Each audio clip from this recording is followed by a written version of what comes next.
બધા વિસર્જન કરો એટલે એનો બધો ઉદ્ધાર થશે મહારાજ. રાજા સગર છે વૃદ્ધ થયા અને ગંગાજીને પ્રસન્ન કરવા માટે તપશ્ચર્યા કરવા માટે ગયા અને તપશ્ચર્યા કરવા માટે ગયા પણ ગંગાજી પ્રસન્ન ન થયા અને સગર રાજાના પુત્ર હતા કીર્તિમાન એ પ્રસન્ન કરવા માટે વૃદ્ધ અવસ્થાને ગયા. ગંગાજી પ્રસન્ન ન થયા. કીર્તિમાનના પુત્ર હતા અસમંજસ, એ અસમંજસ પણ આખું જીવન રાજ કર્યું અને વૃદ્ધાવસ્થાની અંદર ગંગાજીને પ્રસન્ન કરવા માટે ગયા છતાં ગંગાજી પ્રસન્ન ન બન્યા. અસમંજસના પુત્ર હતા અંશુમાન, અંશુમાને આખું જીવન રાજ કર્યું અને વૃદ્ધ અવસ્થામાં ગંગાજીને પ્રસન્ન કરવા માટે ગયા છતાં ગંગાજી પ્રસન્ન ન થયા. અંશુમાનના પુત્ર હતા રાજા દિલીપ, એ દિલીપ છે આખી જીવન રાજ કર્યું. વૃદ્ધ અવસ્થાની અંદર ગંગાજીને પ્રસન્ન કરવા માટે ગયા, ગંગાજી પ્રસન્ન ન થયા અને દિલીપના પુત્ર રાજા ભગીરથ, એ રાજા ભગીરથ હતા. એને વિચાર કર્યો કે મારા વડવાઓ બધા આખું જીવન રાજ કરતા અને વૃદ્ધાવસ્થામાં ગંગાજીને પ્રસન્ન કરવા માટે જતા, એટલે ગંગાજી પ્રસન્ન નહોતા થતા. હું યુવાનીથી મહારાજ ભગવાનને પ્રસન્ન કરવા માટે જાઉં. ભગવાનને પ્રસન્ન કરવા હોય તો મહારાજ યુવાની અર્પણ કરો મહારાજ, તો વૃદ્ધાવસ્થામાં વાંધો ન આવે. પણ જો વૃદ્ધાવસ્થામાં ભગવાન ગોતવા માટે નીકળશો મહારાજ તો ભગવાન હાથમાં આવશે. બાળપણ છે મહારાજ એને યુવાની તૈયાર કરે છે અને યુવાની છે વૃદ્ધાવસ્થા સુધારે છે. પણ વૃદ્ધાવસ્થાની અંદર જો સુધારવા માટે નીકળશો તો પછી આપણે વૃદ્ધાવસ્થા સુધરશે નહીં અને દુઃખી થશો. ત્યારે રાજા ભગીરથ રાજા છે એ યુવાનીની અંદર છે ભગવાનને ગંગાજીને પ્રસન્ન કરવા માટે તપશ્ચર્યા કરવા માટે ગયા. જે આપણે 4 ધામ જઈએ ત્યાં ગંગોત્રી છે, ગંગોત્રી તે ત્યાં ભગીરથ મહારાજનું મંદિર છે મહારાજ, ત્યાં જાઓ તો જોજો. ત્યાં ભગીરથ મહારાજે ગંગાજીને પ્રસન્ન કરવા માટે તપશ્ચર્યા કરી. ગંગાજી પ્રસન્ન થયા અને કીધું કે મહારાજ શું છે, આદેશ કરો, બોલો મહારાજ. ત્યારે કહે છે કે હે માં, મારા બધા પિતૃને તારવાના છે, એના માટે આ પૃથ્વી પર પધારો. ત્યારે ગંગાજી કહે છે કે હે રાજા ભગીરથ, મારો વેગ એટલો બધો છે કે હું સીધી આવીશ એટલે સીધી પાતાળમાં ઉતરી જઈશ. મારા વેગને રોકવા માટે કોકને ઉભો કરો. ત્યારે ભગીરથે મનમાં વિચાર કર્યો કે ગંગાજી ભગવાન નારાયણના જમણા ચરણમાંથી ઉદ્ગમ થયો છે, એમાંથી ઉત્પન્ન થયા છે, તો ભગવાન નારાયણ પાસે જાઉં. ત્યારે ભગવાન નારાયણ પાસે રાજા ભગીરથ ગયા અને કીધું કે મહારાજ ગંગાજીને આપ ઝીલો, સ્વર્ગમાંથી આવશે પૃથ્વી ઉપર, એનો વેગ બહુ છે, સીધી પાતાળમાં ઉતરી જશે. ત્યારે ભગવાન નારાયણ કહે છે કે હે રાજા ભાગીરથ, એ હું ન ઝીલી શકું, તમે ભગવાન શિવજી મહારાજ પાસે જાઓ. અને ભગવાન શિવજી મહારાજની તપશ્ચર્યા એ રાજા ભગીરથે કરી. ઓમ ત્રંબકમ જજામહે સુગંધિમ પુષ્ટિવર્ધનમ ઉર્વારુકમિવ બંધના મૃત્યોર્મોક્ષીયમામૃતા. ભગવાન શિવજી મહારાજને પ્રસન્ન કર્યા અને ભગવાન શિવજી મહારાજ પ્રસન્ન બન્યા અને કીધું કે બોલો રાજા ભગીરથ શું છે. ત્યારે ભગીરથ કહે છે કે મહારાજ, મારે સ્વર્ગમાંથી ગંગાજીને લઈ આવવાના છે, પણ એનું વેગ એટલું બધું છે કે સીધી પાતાળમાં ઉતરી જાય મહારાજ. એ વેગને ઝીલવા માટે આપ પધારો મહારાજ. ત્યારે કહે છે કે ભલે મહારાજ, આપ ગંગાજીને કહો કે પધારે, હું તૈયાર છું. અને ભગવાન શિવજી મહારાજ એ ગંગોત્રી તીર્થધામ છે ત્યાં ભગવાન શિવજી મહારાજ ઉભા રહી ગયા. કેળ ઉપર હાથ દઈ અને પોતાની જટાને બધી ફેલાવી અને કીધું કે જાઓ ગંગાજીને પ્રસન્ન કરો અને કેવું પધારો મારી જટાની અંદર.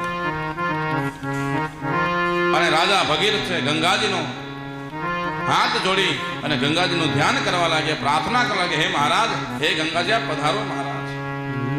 માનો તો મેં ગંગા માહું, ના માનો તો બહેતા પાની.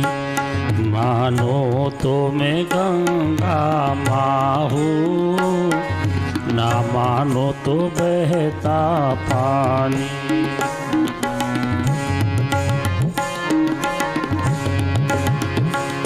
जो स्वर्ग ने दी धरती को,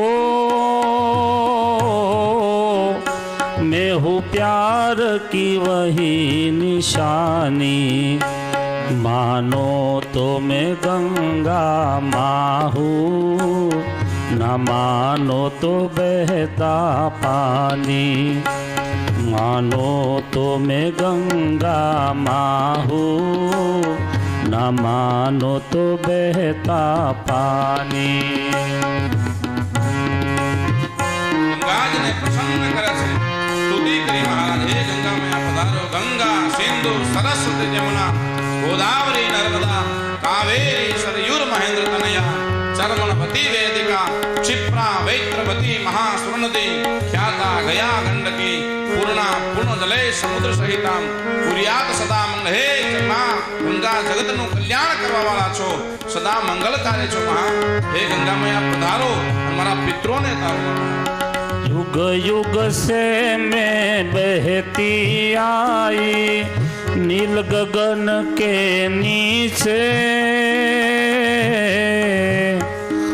सदियों से ये मेरी धारा प्यार की धरती सी से, मेरी लहर लहर पे लिखी है, मेरी लहर लहर पे लिखी है इस देश की अमर कहानी। मानो तो मैं गंगा माँ हूँ, न मानो तो बहता पानी, मानो तो मैं गंगा माँ हूँ, न मानो तो बहता पानी। हर गंगे हर गंगे हर गंगे हर गंगे हर गंगे हर गंगे हर गंगे हर गंगे हर गंगे। हरिपदाम्बुजं नर्मदामहि सरयू चन्द्रभागव्ययाहुतं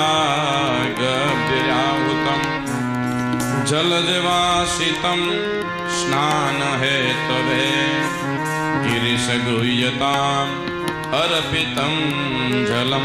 हे गंगा मैया पधारो માં, મારા પિતૃનો ઉદ્ધાર કરો માં। ત્યારે ગંગાજી કહે છે, મહારાજ હું આવું છું। ભગવાન શિવજી મહારાજને કહો તૈયાર રહે, અને ભગવાન શિવજી મહારાજ તૈયાર રહ્યા, અને ખડખડાટ છે સ્વર્ગમાંથી ગંગાજી નીકળ્યા। મહારાજ સીધા ભગવાન શિવજીને જટાની અંદર આવ્યા, અને ભગવાન શિવજી મહારાજ જટા ફેલાવી, જે બાજુ ગંગાજી જાય જે બાજુ ભગવાન જટા ફેલાવે, જે બાજુ ગંગા જાય એ બાજુ ભગવાન શિવજી જટા ફેલાવા લાગ્યા। ચારે ભગવાન શિવજી ગંગાજી ફેલાવા લાગ્યા, અને ગંગા આખા ભગવાન શિવજી જટાની અંદર સમાઈ ગયા, અને ભગવાન શિવજી મહારાજે જટાની અંદર સમાવી લીધા, અને ભગવાન શિવજીનું નામ પડ્યું છે હર ગંગેશ્વર મહાદેવ। બોલીએ હર ગંગેશ્વર મહાદેવ કી જય જયકાર ભયો। ભગવાન શિવજી મહારાજનું દેવતો આદિ બધા ઋષિ મુનિ ભગવાનનો જય જયકાર કર્યો કે ધન્ય છે ભગવાન શિવજી મહારાજ કે આ ગંગાજીને પોતાની જટાની અંદર સમાવી લીધી છે। મહારાજ ભગવાન શિવજી મહારાજ જટામાં સમયનું ઉભા રહી ગયા। થોડો સમય ગયો, રાજા ભગીરથ ભગવાન શિવજી મહારાજ પાસે ગયા કે મહારાજ આ ગંગાજીને છોડો, હવે મારા પિતૃને તારવા છે। ત્યારે ભગવાન શિવજી કે આ તો બહુ સારું લાગે, એસી જેવું લાગે છે। અરે મહારાજ એના માટે અમે પીડ નથી કરી, મારા પિતૃને તારવા છે મહારાજ।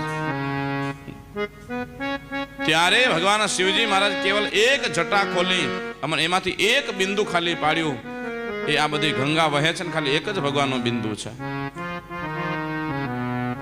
એક આરતી આખી જટા ખોલી નાખ્યો તો રાજકોટ સુધી પોગી જાત। એક જ બિંદુ પાડ્યું, અને રાજા ભગીરથને કીધું કે રાજા ભગીરથ આપનો રથ આગળ હાંકો, અને પાછળ જે ગંગાજી આવશે ત્યારે આગળ છે એ ભગીરથ રાજાનો રથ થયો। ગંગોત્રીથી ભગવાન રવાના થયા ભગીરથ, અને ગંગાજી એની પાછળ આવ્યા।